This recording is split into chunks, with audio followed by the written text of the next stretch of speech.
up, you guys? It's your boy TP from TP Wrestling Rants, back like bad booking. And when I mean by bad booking, I'm talking about this bad booking of a show we call Backlash, or should I call it back trash, because that's exactly what it was, man. I'm talking about this show was straight trash. It was mid. I was so gassed up, so excited for a show I'm thinking was about to be a banger, ended up turning into blunders.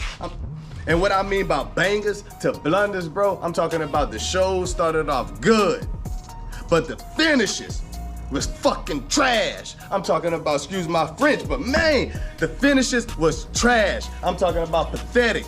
The crappiest, most cheapest finishes Triple H and Creative can put together, bro. And guess what? I don't want to hold y'all no more. I want to jump straight into it. So, the first match, I was expecting to be a banger. We had the United States Championship, a fatal four-way, where we got Jacob Fatu, L.A. Knight, yeah, you know what I'm saying? And we got whoosh, Drew McIntyre, and we got El Capion, Damian Priest. We got 4 superstars, bro. Well, I can't say they superstars no more. 4 mid-carders. We're gonna put it like that because I'm not gonna call them jobbers because I respect them, okay? So, but hear me out. Now, we get this fatal four-way. The match starts off good, but I liked it, the heat with Jacob Fatu was standing up and he was looking to the side at Drew McIntyre. Yeah, I felt that tension, that rivalry. And the second time, whenever one was on one end of the ring and the other was on the other end of the ring and they both came in the ring together, I felt that tension, that rivalry right there. I know for a fact, if Triple H them can book this right, them two together in the ring can make some chemistry and have a banger. But WWE always gonna do what WWE do and fumble the bag. But back to the match. So instead of them colliding like I was expecting, you get, you know what I'm saying, your boy LA Knight go ahead and attack Fatu, Damian Priest, and Drew McIntyre and them collide, you know what I'm saying? Still was a good match. We got bangers, good spots. Damian Priest ended up hitting the end of days on Drew McIntyre from what that was, the equipment. I don't know if that was the speaker stack, but you know, it's a stack of equipment. They climbed all the way up top there and hit the ball with the end of days, boom, drop him through the table, you know what I'm saying? Was a crazy pop from the crowd. I know both of them hurting like a mug. Drew McIntyre ended up holding the back of his head, you know what I'm saying? It looked like his head probably bounced off the concrete. It missed the end of the table because I kept rewinding and I saw it looked like he hit the end of the concrete, the edge of the concrete some type of way. When he missed, then Damian Priest ended up busting up his mouth.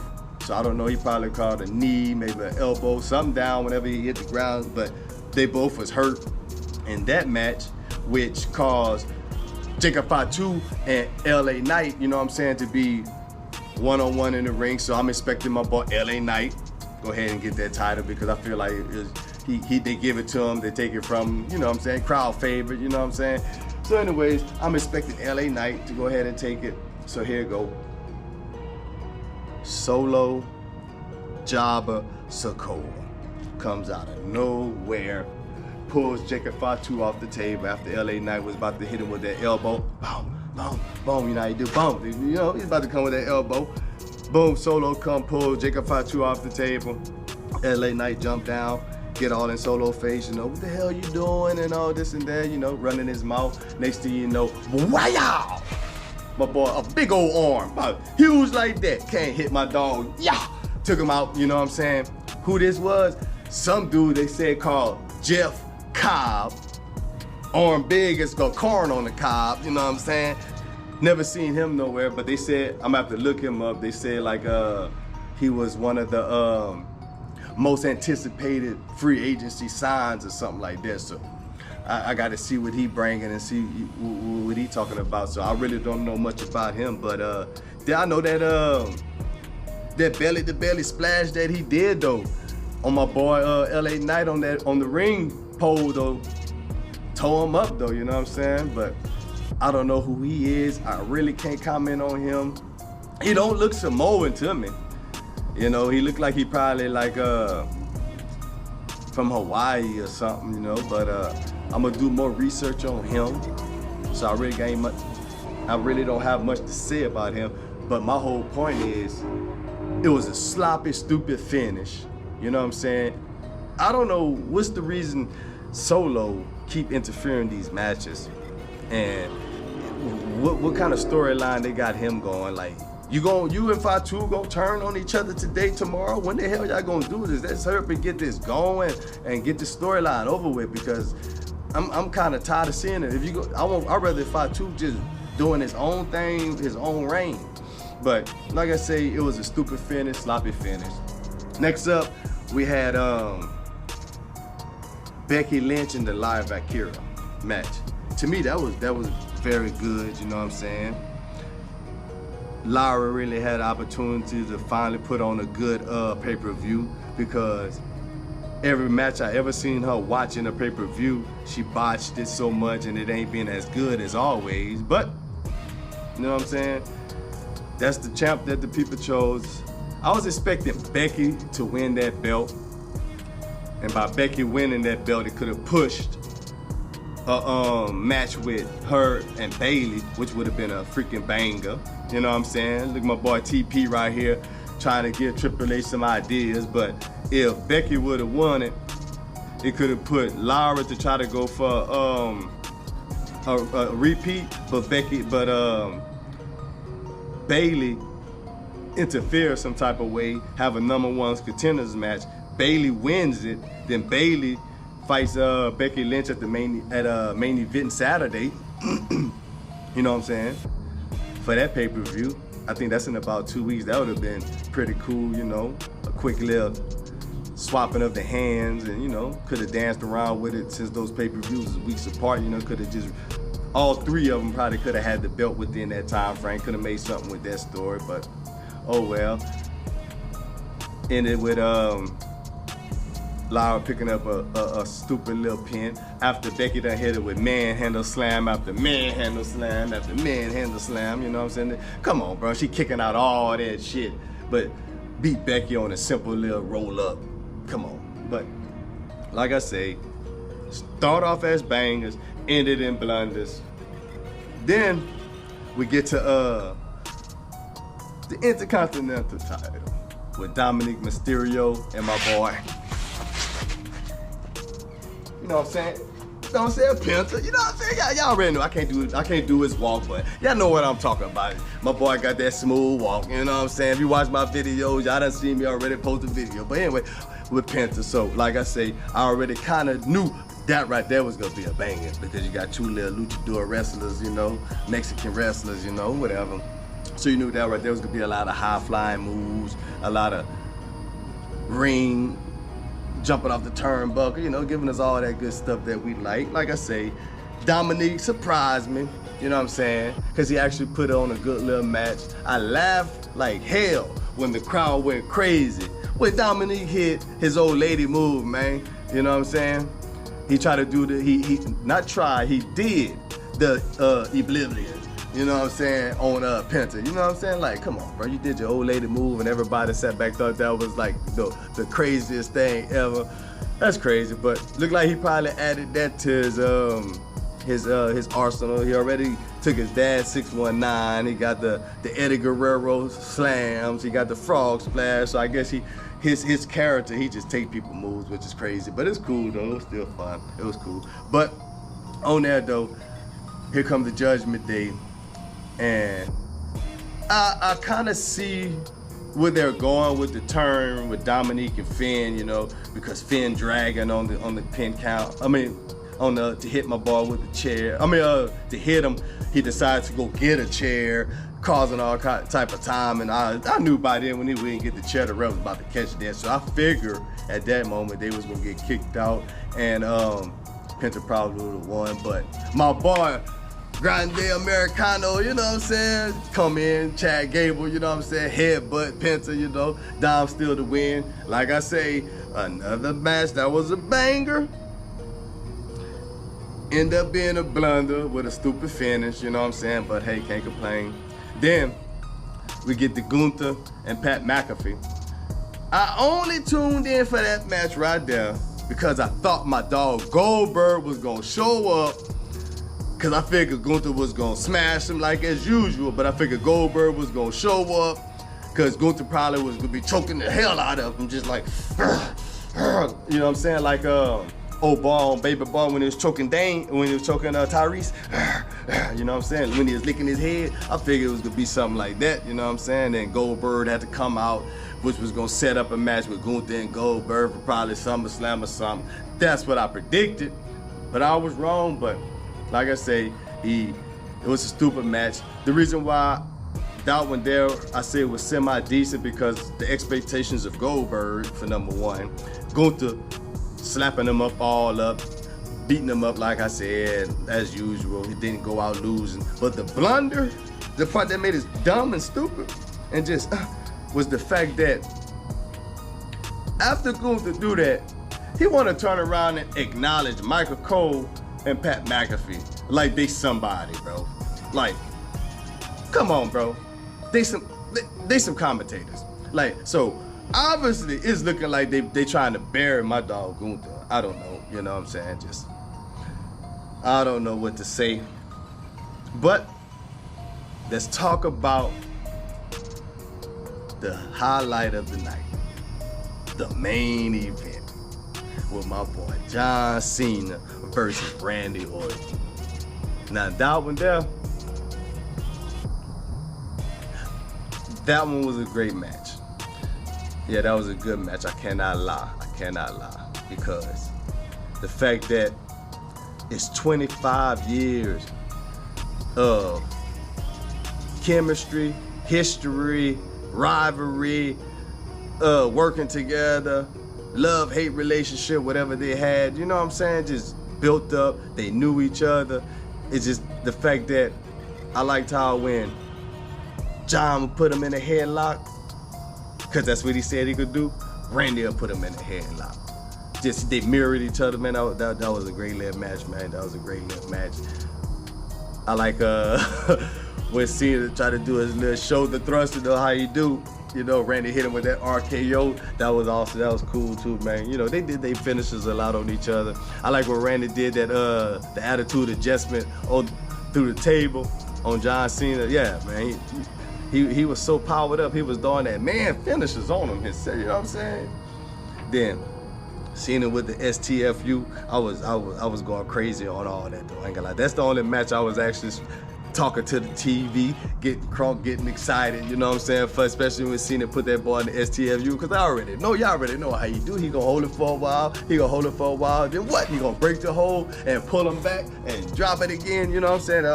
That's always been one of my favorite moves with Cena right there, was the STFU. That was good. I enjoyed that match, bro. But, like I say, banger to blunders, bro. And the reason why I say that is because all of a sudden, when the referee was out the ring with John Cena them, so Randy run into the ref hit the steel steps, bam. I understand that, yeah, that's cool, we get that. But why nobody came and seen about the ref or helped the referee? Okay, cool. The other referee come in, Cena go to hit Randy Orton with the belt. Randy duck, yeah. Cena hit the ref across the head, knock him out. Now everybody from backstage gotta come running in. You know what I'm saying? To see about that ref. But what about my man that hit them steps that was sleeping? My boy was sleeping, bro, for about 5 minutes, and they never went there one time and checked on that man, bro. But anyway, I thought that was hilarious and funny. I said, man, that's cold-blooded, man. Cuz over there knocked out sleep, but they worried about this ref. But anyway, like I said, I thought that was funny. Then, so Randy pinning Cena, crowd counting to like 14, bro. He get up, you know, he mad, ref out. He asking everybody, like, what's up? The next year, you know, voices start going in my man head. Bam! My man start hitting everybody with RKOs everywhere. I'm talking about dropping RKOs on everybody in his way, you feel me? Adam Pearce called 1-2. He don't care about no fines. If it's 50,000 a fine, out of all them RKOs, that's about 250 racks he had to pay in fines right there on just on them RKOs. But then Randy snapping, like I say, hearing them voices, get to the corner of the ring, you know, holding the ring, ready to kick Cena head off. I'm talking about pump my man to the next pay-per-view. That's what I'm talking about. His head was gonna be in Saturday night main event. Pop! That's how hard he was gonna punt him. But anyway, he go ahead and, you know, size him up. Right when he take off, R-Truth slide up in that thing, you know what I'm saying? Which I thought also was hilarious, you know what I'm saying? R-Truth just slide in, jump up, try to tell Randy Orton, no man, you know what I'm saying? This and that, boom. He wanted an RKO, that's all he wanted. Yeah, that's all he wanted. He got it, he got what he wanted. He had no business to be up in there. He got exactly what he wanted, you know what I'm saying? But you know, R-Truth always been John Cena's biggest fan. He say, you know, his whole life growing up, knowing that he probably older than John Cena, you know what I'm saying? But that's another story, but R-Truth is crazy. But he went up and caught that RKO. By him doing that, it looked like he ain't gonna be winning on his attitude adjustments and all that, you know, but looked like he gonna low blow you, hit you with the title, get the cheap shots, 1, 2, 3, you know what I'm saying? Cena retains the title. Music comes on, crowd giving him the pop, you know, everything is going crazy. Cena tells the crowd, cut the music, you know, cut the music. You know, I know you can't see me in the back, but you can hear me, so cut the music. They cut the music. He said that he won't challenge us. He want more competition, bro. So that right there made me kind of excited again because it showed that Cena's getting back in that rhythm, y'all. He getting back in that rhythm of wrestling and that momentum again because he put on a good performance with Randy. You know, so the next rival, the next person stepping up to him, besides R-Truth, because he want to perform each show. You know, so I understand Cena probably fighting R-Truth, you know, possibly on Saturday night main event in 2 weeks for the simple fact that, you know, Cena want to perform each show, you know what I'm saying, like he said, and R-Truth is easy work, and R-Truth is you know, it's still gonna be a good match, but R-Truth might be that fight that we have to go back and look at, because it might be that fight that makes Cena reevaluate his decisions, you know what I'm saying? I think R-Truth gonna be doing a lot of character role, you know, begging Cena, trying to remind Cena of who he was, and you know what I'm saying, all this and that. You know how he do. He be having them personalities, but I think that's what's gonna happen. Kind of start working Cena back to getting back, becoming face, to go ahead and end on a positive note. On the end, you know, he gonna ride off in the sunset because, like I say, when it was over with, you can see his reaction whenever he was holding the belt, when the crowd was saying, "Thank you, Cena." You know, that was the crowd to me genuinely enjoying the moment, you know. Yeah, while the match was going on, we probably was, John Cena, Cena sucks.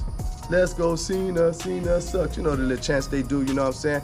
Yeah, I could see that it was possible that they did that, because, you know, that's the character role they play. But when it's all said and done, when the man had picked up that title and he was thinking, that really was the fans' last time seeing Cena in Missouri.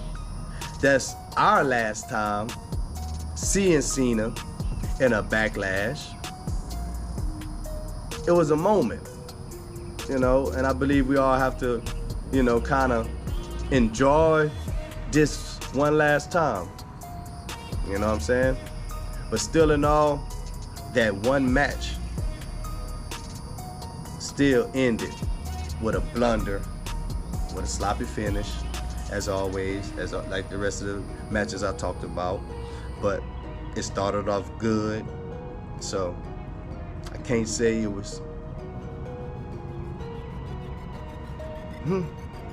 All I can say is Backlash, Backtrash 2025 started off on peak. but it ended up mid. So that's my response for it. But there you have it, you guys. You know what I'm saying? It's your boy TP. You know, go ahead and drop in the comments, think me what y'all think about the matches, you know.